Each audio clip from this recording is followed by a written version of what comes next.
सबसे पहले रिश्ता दुनिया में इंसानियत का होता है, तो किसी मजहब में भी इसकी इजाज़त नहीं है कि आप किसी का हक मारें।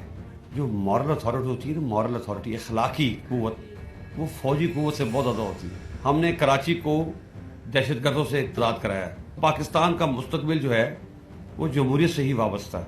This is beginning of the change.